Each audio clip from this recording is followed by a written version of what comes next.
কুমিল্লা বোর্ডে ২০২৫ সালের এসএসসি ফলাফলে ৮৪৪ জনের গ্রেড পরিবর্তন হয়েছে। নতুন জিপিএ-5 পেয়েছেন ৬৭ জন। অকৃতকার্য থেকে কৃতকার্য হয়েছে ১৯০ জন। কুমিল্লা মাধ্যমিক ও উচ্চ মাধ্যমিক শিক্ষা বোর্ডের উপপরীক্ষা নিয়ন্ত্রক মোহাম্মদ কবির উদ্দিন আহমেদ বিষয়টি নিশ্চিত করেন। উপপরীক্ষা নিয়ন্ত্রক মোহাম্মদ কবির উদ্দিন আহমেদ জানান, ফলপুর্ণ নিরীক্ষণে মোট ৩৫,৫৩১ জন পরীক্ষার্থী আবেদন করে। এর মধ্যে ৮৪৪ জনের গ্রেড পরিবর্তন হয়েছে। গত ১১ জুলাই থেকে ১৭ জুলাই পর্যন্ত পরিবর্তনের জন্য আবেদন নেওয়া হয়। এবছর প্রাপ্ত ফলাফলে কুমিল্লা বোর্ডে পাশের হার ৬৩.৬%। নিরীক্ষণের আগে জিপিএ-5 পেয়েছেন ৯,৯০২ জন শিক্ষার্থী।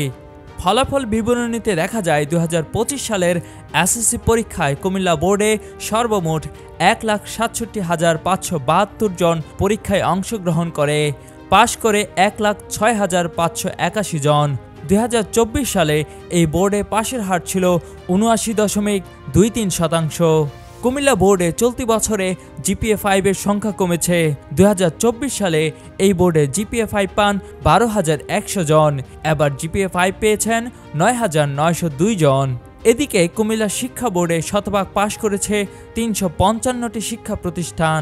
একেবারেই পাশ করেনি এমন শিক্ষা প্রতিষ্ঠান রয়েছে একটি। কুমিল্লার কাগজ, নিউজ ডেস্ক।